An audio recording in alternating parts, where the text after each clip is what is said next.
Hello chess friends and welcome to Start of Chess channel and welcome to a very special story. You know what I'm probably talking about. The new Stockfish version is out. The new Stockfish 14 has been released, and the coolest part is of course that the Stockfish 14 is of course for free. You can download it immediately and analyze some of your games because it's really beautiful what the developers of Stockfish are doing for us. They are really giving so much effort into this chess engines, and then they give it to us for free. We can analyze some great games, and this is really a huge moment I think for us in chess history, because this Stockfish 14 is really a badass chess engine, because the Stockfish 13 was really brutal, but the Stockfish 14 I've analyzed now really several games at home, and it plays really different chess. It plays only attacking chess. It plays like in this Paul Murphy, Mikhail Tal style. It really creates madness all over the board. And I wanted to read you also a couple of sentences from the article. I think it's very important. What are the differences between the Stockfish 13 and the Stockfish 14 engine? Well, the first, let me read the article. I'll show you, of course, also the link to the article. You can read it maybe for yourself. There are also some cool facts about the Stockfish 14 engine. But the most important things are that the collaboration with the Leela Chess Zero team, so it was a collaboration with the Leela Chess Zero team and the Stockfish team, has come to fruition. The Leela Chess Zero team has provided a collection of billions of positions evaluated by Leela that we have combined with billions of positions evaluated by Stockfish to train the NNUE net that powers Stockfish 14. The fact that we could use and combine these data sets freely was essential for the progress made and demonstrated the power of open source and open data. And second, the architecture of the NNUE network was significantly updated. The new network is not only larger, but more importantly, it deals better with larger material imbalances. So it's of course a bigger database sort of, but it's of course doesn't have so many imbalances. And I think the evaluation that the new Stockfish 14 is giving to us is more correct.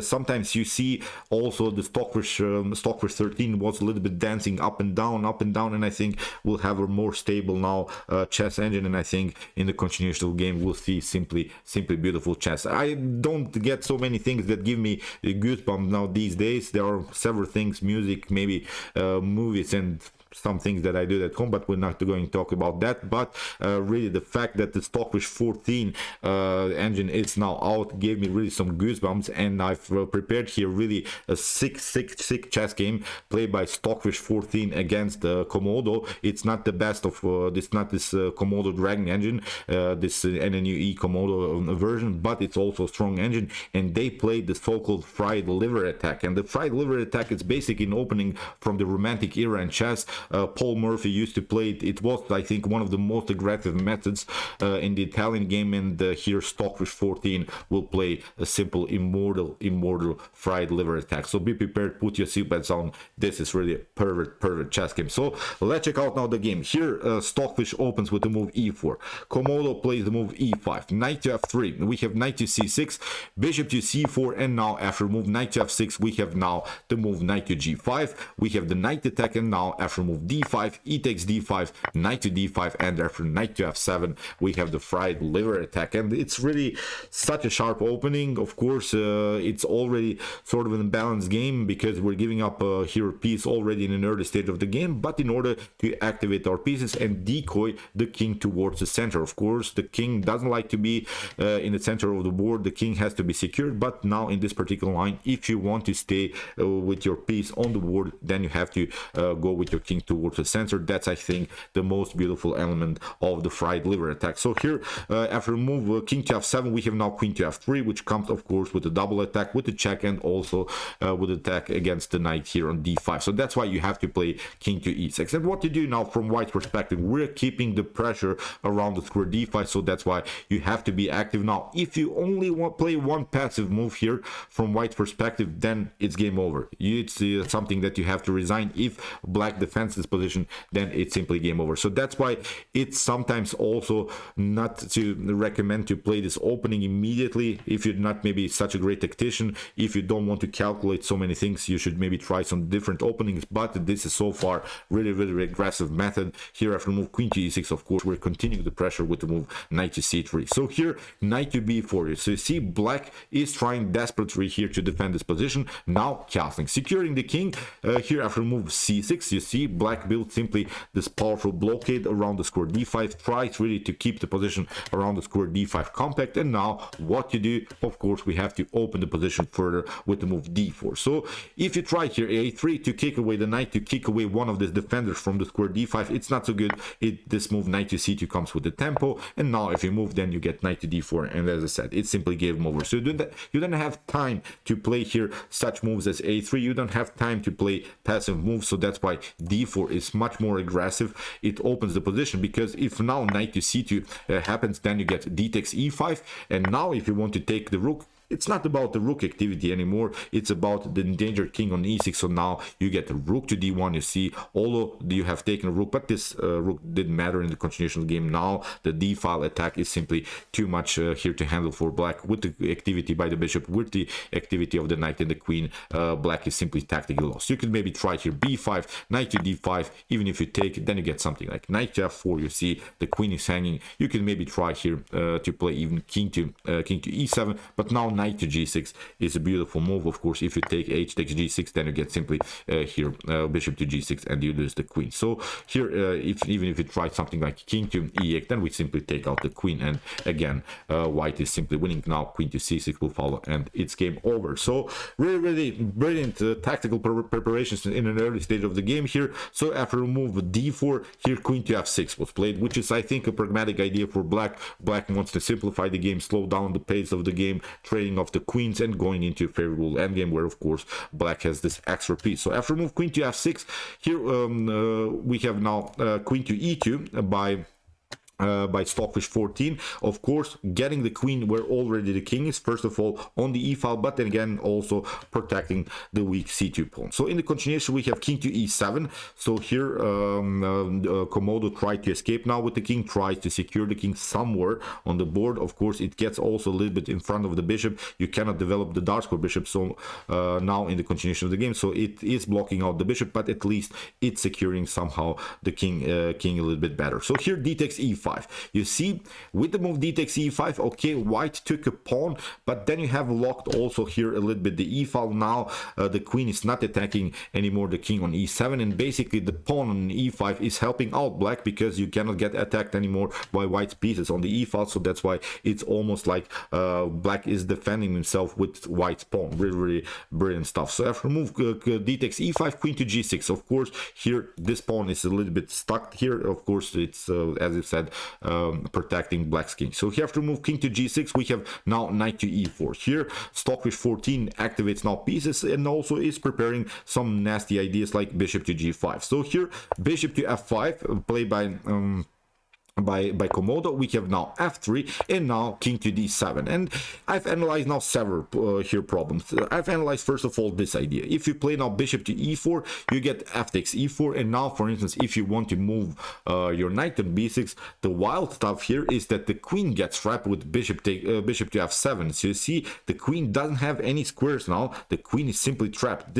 All of the squares that the queen has are simply taken by the bishop's activity, by the light square bishop's activity. So now in the continuation of the game, black has to play simply queen to f7, now rook to f7, king to f7, and although black gained also some material now, but I still think that is simply too bad position. Now queen to f2 will happen, then queen to f5, bishop to g5 will happen, and then the bishop and the queen are functioning very well. Rook to d1 will happen, cutting off maybe the potential escape route for the king. And with these three pieces, I think again black is simply tactically lost, because the knights are a little bit on the edge of the board. The knights cannot get back into the defense and defend black's king. So tactically, as we said, black is lost here. So even if you try here something like knight to b6 instead of this idea bishop to e4, this wasn't played in the game, but I've analyzed now several lines, because it seemed to me that this was sort of the critical moment of the game, because knight to b6, if you play now knight to b6, then you get bishop to b3. We're staying here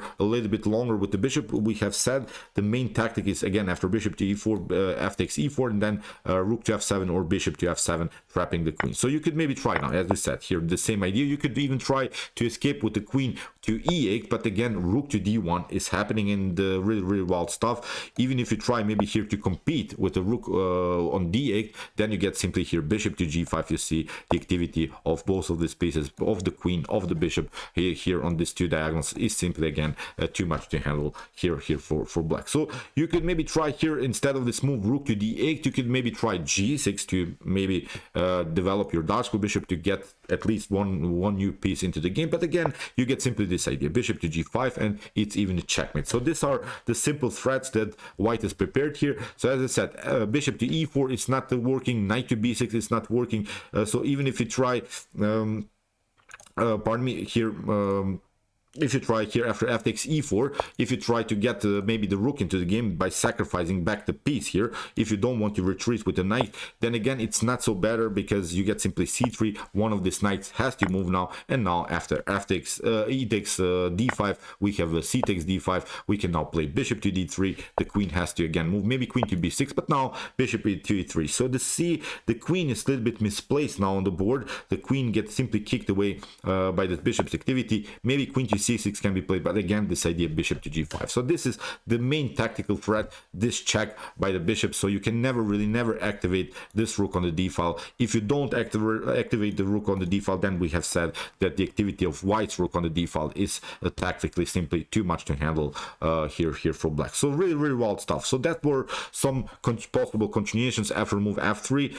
I've analyzed really many lines, because it was really important for me to really understand what's going on the board, because if I would have played from white or from black's perspective this game against the top grandmaster, I would lose it for sure. It doesn't matter what the evaluation is, but as I said, this is really even hard to analyze, because there are many stretched tactical lines. What happens if that happens? So only a top engine like Stockfish 14 can really calculate this tactic. So after move f3 here, king to d7, again a desperate try by Komodo to escape here. In the continuation we have now a3, kicking away the knight, and now after move knight to a6, a very interesting idea by Stockfish simply takes bishop takes a6, after b takes a6, queen to a6, but now with the direct threat to play queen to b7 and also grabbing the rook. So here in the continuation, king to c7 played by Komodo. If you try knight to c7, it's even not so good, because again this idea rook to d1 will happen, and again you have some tactical problems on the d file. So the king is really in danger here. The pawn is very annoying. So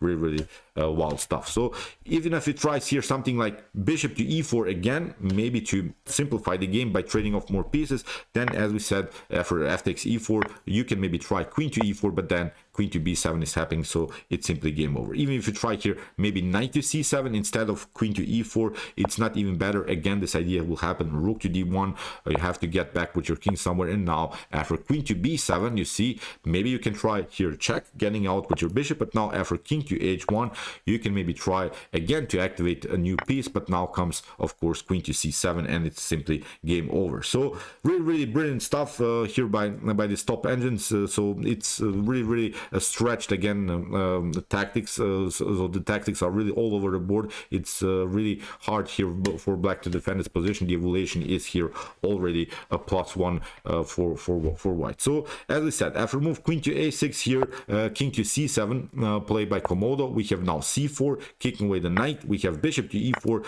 again f takes e4, the knight is hanging, again this idea bishop to c5. We have a similar tactic but a different move order, of course, king to h1, and now knight to e7, tries of course here to get back with the knight. Here Komodo is trying to stay with this extra piece on the board. So even if you try here something like knight to e3, this is really wild what happens if you try knight to e3, which in the beginning seemed to me that it's better for black. When I didn't analyze of course the game with an engine, I thought knight to e3 is solving all of the position problems, because in the continuation we could try bishop to b6, we could compact, we could keep the position compact by securing the bishop. Really the bishop could then also protect the king, but it's really wild what happens after knight to e3. We have bishop to e3, and of course if you take bishop to e3, then you have rook to f3, and the problem is now you cannot protect both diagonals here by the bishop. First of all, even if you try here something like queen to queen to g5 to protect, then you get simply rook to f7 and it's game over. So you cannot escape here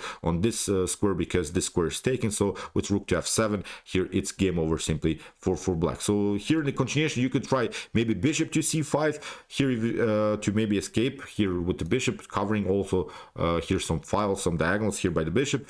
Then of course you get b4 and then again the bishop gets kicked away. Bishop to e7 could be an opportunity, but now b5 could happen after c takes b5, now e6. Now the problem is after queen to e4, if you of course try to get your queen into the defense again, then you get this one. This is again really wild stuff. After c takes b5, again the c file gets open. So that's the problem after move bishop to c5. The bishop gets more and more endangered by the potential pawn activity with the move b4, c5, then even b5. We have seen white will always find a way to open the position. First of all, white will always find a great way to open the c file. Opening the c file is really here a necessary idea for white. So even if you try bishop to b6, then it's not so good because you're not covering anymore here the square f8, which is very important. Now when you work here on the c5, then you are covering the square f8, which is very important. Because of this tactic, you could maybe trade off here the rooks by playing then after potential bishop to c5, rook to f8, and then maybe you could try to simplify the game by trading off the rooks on the f file. But it's not possible when you're playing the move bishop to b6, because then rook to f1 will happen, and now you cannot prevent anymore this idea to play the move rook to f7, again this dangerous check on the 7th rank. So really brilliant stuff, although black is up a whole piece, but black is simply tactically lost. So really brilliant tactics. So as I said, king to h1 here was played. We have analyzed now the move knight to e3. In the continuation here, Komodo tried the move knight to e7. So here bishop to f4, dangerous stuff. Now the serious threat is of course here the move queen to e6, pardon me, with the discovered attack by the bishop. Here in the continuation we have rook to f8, and now comes this idea e6. We have here rook to f4. So here again Komodo tries to simplify the game by trading off more pieces, although Komodo is giving up the rook for the exchange, but at least is staying now with these two minor pieces against one rook here of Stockfish. Here after move rook to f4, we have rook to f4, we have queen to e6, now rook to f1, again doubling up the rooks on the f file, rook to c8, and now queen to f5. We have bishop to b6, and now queen to c3. So at least the queen is now on a better square. The queen is not endangered anymore. What we want to do now, whenever you face this kind of a middle game end game here stage like this, whenever you have maybe a rook versus two minor pieces, the best way, really the best way, is to trade off the queens. That's actually your main strategy when you face such a position. It's very important now for you from white perspective here to trade off the queens. I've talked about these ideas in one of my basics in chess series videos. If you have followed my basics in chess, where we have studied some great strategies in chess, I've explained this idea. So when we're playing a rook versus two minor piece middle game end game, then it's very important to simplify the game by trading off the queens, because the queen combined with minor pieces is functioning very well. So you could face many tactical problems. So that's why it's a cool idea. Slow down the pace, trade off the queens, going maybe into a favorable endgame, because what white has here still is this extra pawn here in the center. It's a pass pawn. So when we trade off more pieces, then of course this pawn can roll. This pawn will be very dangerous then in the continuation of the game. So here after move king to c3, king to b8, we have rook to f7, we have c5, rook takes g7, knight to c6, and now here Stockfish simply grabs all of the pawns. Now we have even two extra pawns. Now it's really, as I said, simply time to trade off the queen. So here queen to e4, in the continuation of the game, now a rook to f7 here by Stockfish, knight to d4. We have now b4, opening the position again against black's king. Here we have a rook to g8, threatening also of course checkmate on g2. We have rook to f8, rook takes f8, rook takes f8, comes with check, king to b7, and now a rook to f1. We have queen to e6, now rook to e1, again kicking away the queen. We have a queen to d6 here, and now queen to d2. Again Stockfish is hoping for this scenario, maybe something like like knight to f5. Then again, here, let's see, knight to f5, we can trade off knight to d6, and okay, white still has problems maybe here on the queen side, but still, even on that side of the board, white has an extra pawn, and now it's simply time to push this 2 pawns here, 2 pass pawns on the king side. So after move queen to d2, we have king to c8, we have now g4. You see, Stockfish is pushing the pawns immediately. It's not scared, of course, here by some queen checks, because every queen check can be bet with queen to g2, and then again, it's a forced line maybe to trade off the queens, and again, going into a favorable endgame. So after c takes b4, a takes b4, queen to c6, and as we said, queen to g2, not a problem to trade off the queens in this position. So we have queen to c4, Stockfish simply pushed the pawn further. So we have queen to b4, we have queen to e4, queen to c5, and now again simply pushing the pawn further. So g6, knight to f5, rook to f1, attacking the knight. We have knight to h6, now simply g7, pushing the pawn further. King to b8, rook to f8, we have king to c7, and now a very nice move here, rook to f7, deflecting the knight from the defense of the square g8, where of course we can play a new promotion. So here knight to f7, challenge accepted here by Komodo, but now queen to f4 comes with a check. We have knight to d6, and now a simple promotion of a new queen. We have a check, but again we can cover, not a problem here. Again, Stockfish simply push the pawn, queen to e2, king to c6, now simply pushing the pawn further.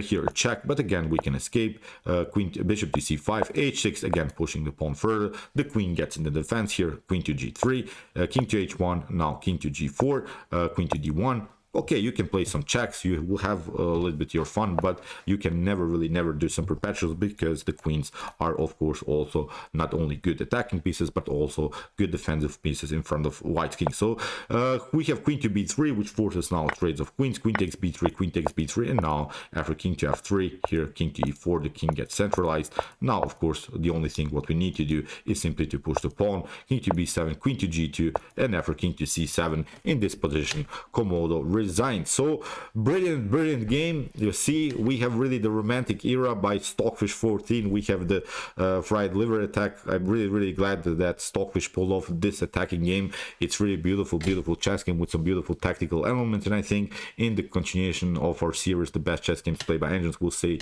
more and more of this beautiful romantic era chess games. We will see Evans Gambit, King's Gambit, I think we'll see for sure by the Stockfish 14 version. So I've seen really also already the Stockfish 14 playing some King's Gambit games, so I think it will be a beautiful era now for us in chess. So okay, I hope that you enjoyed this game. I really enjoyed a lot. If you want to see more games like this, more attacking brilliances by Stockfish, AlphaZero, Leela Zero, and some other chess engines, check out my Common Chess Games Played by Computer series. Here's the link with some really beautiful attacking games. And if you want to see maybe humans battling it out in their best chess games, check out my best chess games of all time series. Here's also the link, and if you like this content, don't forget to subscribe to my channel. See you soon with some more videos, and chess is the best, of course.